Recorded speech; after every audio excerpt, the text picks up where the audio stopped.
मधुबन के बाबा, मधुबन के बाबा मुरली वाले, आपका क्या कहना, आपका क्या कहना। मधुबन के बाबा मुरली वाले, आपका क्या कहना, आपका क्या कहना। लाखों दिलों के आप उजाले, आपका क्या कहना, आपका क्या कहना।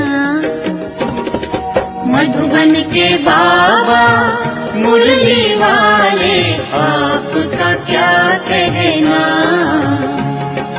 आपका क्या कहना।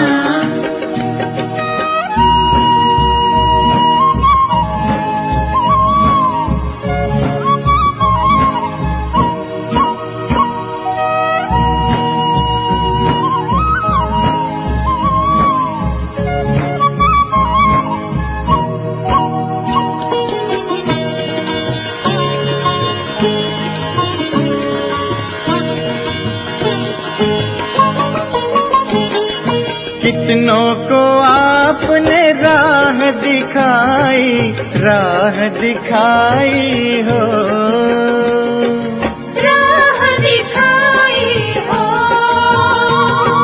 कितनों की आपने बिगड़ी बनाई, बिगड़ी बनाई हो, बिगड़ी बनाई हो। सबसे अनोखे, सबसे अनोखे, सबसे निराले, आपका क्या कहना, आपका क्या कहना। मधुबन के बाबा मुरली वाले, आपका क्या कहना, आपका क्या कहना।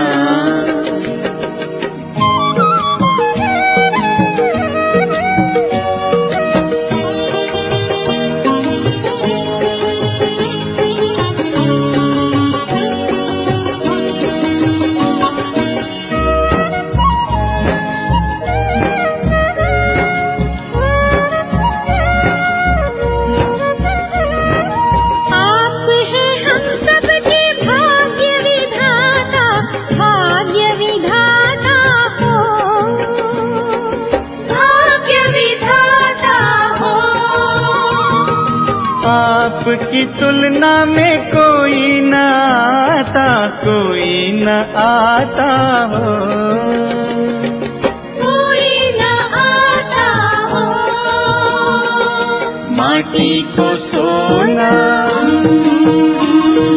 माटी को सोना कर देने वाले, आपका क्या कहना, आपका क्या कहना। मधुबन के बाबा मुरली वाले, आपका क्या कहना। ओम शांति। शुभ चिंतक बनने का आधार स्वचिंतन और शुभ चिंतन। सदा सर्व के शुभ चिंतक अव्यक्त बाप दादा बोले। आज बाप दादा चारों ओर के विशेष बच्चों को देख रहे हैं। कौन से विशेष बच्चे हैं? जो सदा स्वचिंतन शुभ चिंतन में रहने के कारण सर्व के शुभ चिंतक हैं। जो सदा शुभ चिंतन में रहता है वह स्वतः ही शुभ चिंतक बन जाता है। शुभ चिंतन का आधार है। शुभ चिंतक बनने का पहला कदम है स्वचिंतन। स्वचिंतन अर्थात जो बाप दादा ने मैं कौन की पहली बताई है उसको सदा स्मृति स्वरूप में रखना। जैसे बाप और दादा जो हैं जैसे हैं वैसा उसको जानना ही यथार्थ जानना है और दोनों को जानना ही जानना है। ऐसे स्व को भी जो हूं जैसा हूं अर्थात जो आदि अनादि श्रेष्ठ स्वरूप हूं उस रूप से अपने आप को जानना और उसी स्वचिंतन में रहना उसको कहा जाता है स्वचिंतन।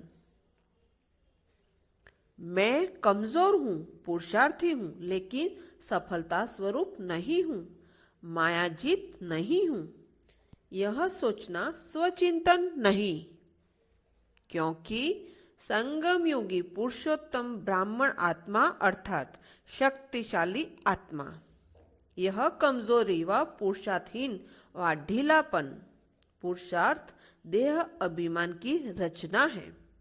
स्व अर्थात आत्म अभिमानी।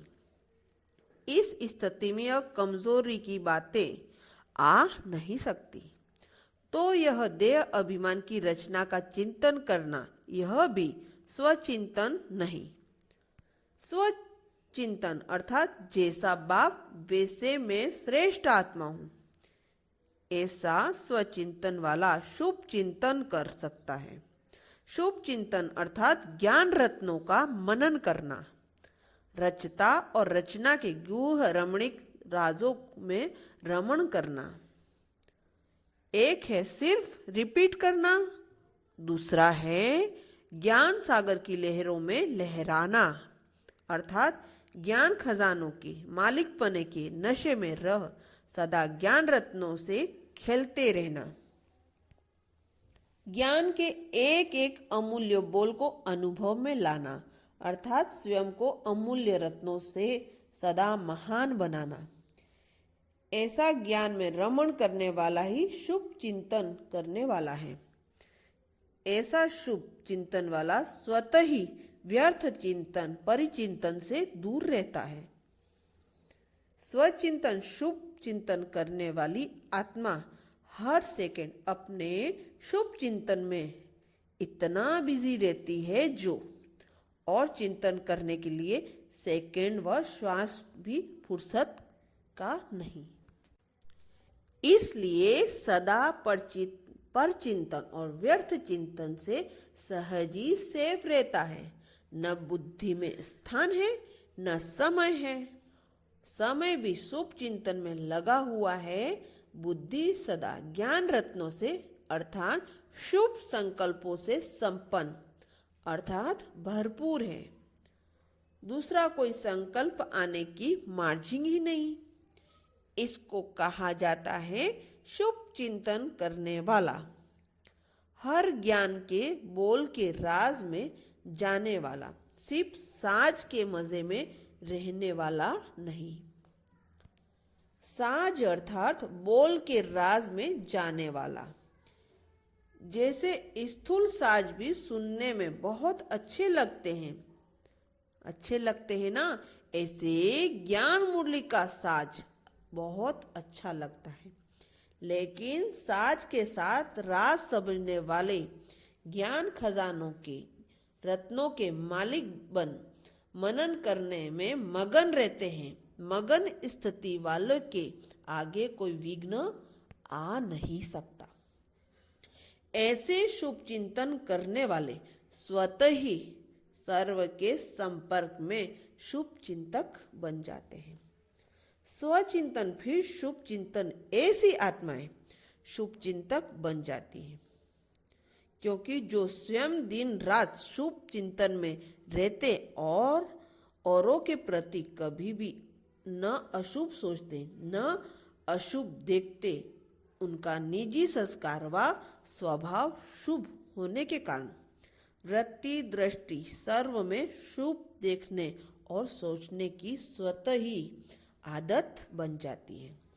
इसलिए हर एक के प्रति शुभ चिंतक रहता है। किसी भी आत्मा का कमजोर संस्कार देखते हुए भी उस आत्मा के प्रति अशुभ व व्यर्थ नहीं सोचेंगे, कि यह तो ऐसा ही है, लेकिन ऐसी कमजोर आत्मा को सदा उमंग उत्साह उल्लास के पंख दे, शक्तिशाली बनाए, ऊंचा उड़ाएंगे। सदा उस आत्मा के प्रति शुभ भावना, शुभ कामना द्वारा सहयोगी बनने शुभ चिंतक अर्थात ना उम्मीदवार को उम्मीदवार बनाने वाले शुभ चिंतन के खजानों से कमजोर को भी भरपूर कर आगे बढ़ाएगा। यह नहीं सोचेगा इसमें तो ज्ञान है ही नहीं, यह ज्ञान के पात्र नहीं, यह ज्ञान में चल नहीं सकेंगे। शुभ चिंतक बाप दादा द्वारा ली हुई शक्तियों के सहारे की टांग दे लंगड़े को भी चलने के निमित्त बन जाएंगे। शुभ चिंतक आत्मा अपनी शुभ चिंतक स्थिति द्वारा दिल शिकस्त आत्मा को दिल खुश मिठाई द्वारा उसको भी तंदुरुस्त बनाएगी। दिल खुश मिठाई खाते हो ना, तो दूसरों को खिलाने भी आती है ना। शुभ चिंतक आत्मा किसी की कमजोरी जानते हुए भी उस आत्मा की कमजोरी भुलाकर अपनी विशेषताओं की शक्ति की समर्थी दिलाते हुए उसको भी समर्थ बना देगी। किसी के प्रति घृणा दृष्टि नहीं, सदा गिरी हुई आत्मा को ऊंचा उड़ाने की दृष्टि होगी। सिर्फ स्वयं शुभ चिंतन में रहना या शक्तिशाली आत्मा बनना यह भी फर्स्ट स्टेज नहीं, इसको भी शुभ चिंतक नहीं कहेंगे। शुभ चिंतक अर्थात अपने खजानों को मनसा द्वारा, वाचा द्वारा, अपने रूहानी संबंध संपर्क द्वारा अन्य आत्माओं प्रति सेवा में लगाना। शुभ चिंतक बने हो सदा वृत्ति, शुभ दृष्टि, तो सृष्टि भी श्रेष्ठ ब्राह्मणों की दिखाई देगी। वैसे भी साधारण रूप में कहा जाता है शुभ बोलो, ब्राह्मण आत्माएं तो है ही शुभ जन्म वाली, शुभ समय पर जन्मे हो।